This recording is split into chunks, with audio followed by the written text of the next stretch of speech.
நான் வந்து சினிமாவுக்கு வரத்துக்கு முன்னாடி என்னுடைய லைஃப்பை நான் பேசி படமாக எடுத்து இங்கே ஜெயிக்க முடியுமா அப்படின்றது வந்து கொஞ்சம் ஒரு சின்ன ஒரு யோசனை இங்கே இருக்க தான் செஞ்சது, எனக்கு இருக்க தான் செஞ்சது. பட் ஆனால் வந்து துணிஞ்சி படம் எடுத்துகிட்டு பார்த்துடலான்னு சொல்லிட்டு தான் நான் இண்டஸ்ட்ரிக்கே வந்தேன் நான். ஸோ அந்த வந்ததில் இருந்த இப்போ யாராவது என்கிட்ட வந்து என்ன படம் எடுப்பேன்னு கேட்டால் இருக்கிற திடீர்னு பதில் சொல்கிறதுக்கு முன்னாடி ஒரு பதட்டம் தொட்டிக்கும் எனக்கு. இதை பற்றி இவங்ககிட்ட பேசலாமா, இவங்க என்ன நினைப்பாங்க, இதை வந்து பாசிட்டிவாக எடுத்துப்பாங்களா, இல்லை இதை வந்து எப்படி இதை உணர்வாங்க. நான் படம் தான் எடுக்க போகிறேன், தப்பான வேலை செய்ய போகிறதில்ல. அண்ட் வந்து இந்த படத்தில் வந்து இந்த சமூகத்துக்கு வந்து தவறான கருத்தை வந்து நம்ம சொல்ல போகிறதில்ல. இந்த சமூகத்தில் இருக்கிற ஒரு 75 ஆண்டுகள சினிமா வரலாற்றில் பேசப்படாத மக்களை பற்றி பேச போகிறோம். ஆனால் நமக்கு ஏன் பதட்டம் வருது? நம்ம கரெக்டாக தானே வந்து வேலை செய்கிறோம், கரெக்டாக ஒரு நல்ல விஷயத்தை தானே நம்ம சொல்ல போகிறோம். ஆனால் ஏன் எனக்கு பதட்டம் தொட்டிக்குது?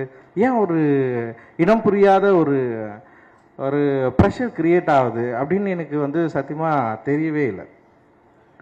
பட் ஆனால் வந்து அது ஏன்னு நமக்கு எல்லாருக்குமே தெரியும். இப்போ வந்து பொதுவாக கிராமப்புறங்களில் வசிக்கிறவங்களுக்கு வந்து ரொம்ப இயல்பாக தெரிஞ்சிடும். இது ஒரு ஊரு காலனின்னு ரெண்டு தனியாக பிரிஞ்சிருக்கிறப்போ ஒரு பொதுவில் இருக்கிற ஒரு பொருளை வந்து பங்கு போடுறதில்ல, இல்லை உரிமை கோர்றதில்ல, எப்பவுமே வந்து ஒரு சின்ன ப்ரெஷர் இருந்துகிட்டே இருக்கும்.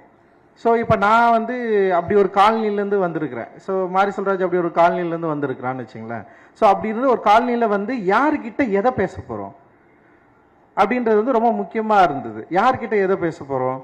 இப்போ வந்து அப்போ நான் வந்து என்னுடைய உரிமையை நான் எங்கே கேட்குறேன்னா பொதுவில் கேட்குறேன். பொது என்பது என்னன்னா இங்கே வந்து ஒரு ஊராக இருக்குது. ஊரில் வந்து பல தரப்பட்ட சாதிகள் வசிக்கிற ஒரு பகுதியாக இருக்குது.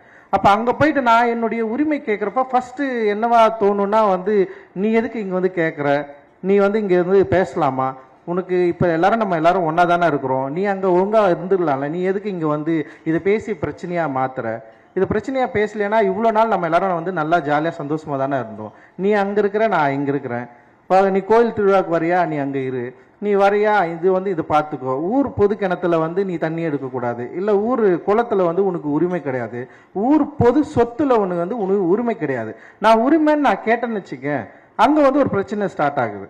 இது எப்படி நீ வந்து கேட்கலாம்? இத்தனை நாள் உனக்கு வந்து இது வந்து நான் கொடுக்கவே இல்லையே, நீ எப்படி இவ்வளோ நாள் கலாச்சாரத்தை ஒரு பண்பாடை நீ எப்படி வந்து மீற முடியும் அப்படின்னு சொல்லிட்டு பல பிரச்சனைகள் உருவாகிறத நம்ம வந்து பார்த்துருக்குறோம். கிட்டத்தட்ட இதே மனநிலை தான் நான் சினிமாவில் வந்து இங்கே வந்து படம் எடுக்கிறப்போ கதை சொல்கிறப்போ என்னுடைய நான் இப்படி ஒரு படம் எடுக்க போகிறேன்னு சொல்லிட்டு பேசுகிறப்போ அந்த டைமில் ஊரில் ஒரு பொதுவில் பங்கு கோர்றதுக்கான ஒரு உரிமையை கேட்குறப்போ எனக்கு நிகழ்ந்த இல்லை என்னுடைய முன்னோர்களுக்கு நிகழ்ந்த என்னுடைய பகுதியில் மக்களுக்கு நிகழ்ந்த அந்த பதட்டம் எனக்கு இந்த சினிமாவில் எனக்கு உண்டாச்சு. ஸோ அந்த பதட்டம் என்று எனக்கு தணிஞ்சுது. அட்டகத்தி படம் ஜெயிச்சான உடனே எனக்கு வந்து அந்த பதட்டம் தணிஞ்சிச்சா, வெற்றி உண்மையிலே வந்து எனக்கு வந்து ஒரு பெரிய மகிழ்ச்சியை கொடுத்ததா அப்படின்னா வந்து உண்மையிலே வந்து அட்டகத்தி படம் ஜெயிக்கலன்னா என்ன இருக்குன்னு எனக்கு தெரியல. அட்டகத்தி படம் ஜெயிச்சதுனால அடுத்த படம் பண்ணுறதுக்கான வாய்ப்பு கிடைச்சது.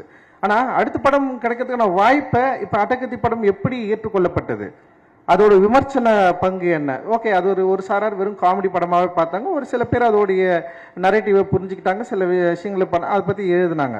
ஆனால் மெட்ராஸ் வந்து எப்படின்னா எல்லாராலும் கொண்டாடப்பட்டதுன்னு பேசப்பட்டாலுமே கூட அப்போதான் வந்து இது குறியீடுகளை பற்றி வந்து பேச ஆரம்பிக்கிறாங்க.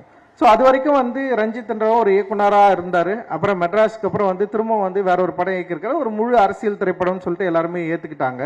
அந்த முழு அரசியல் திரைப்படம் ஏற்றுக்கிட்டதுக்கு அப்புறம் வந்து பல விவாதங்கள் வந்து அப்போ உருவாச்சு.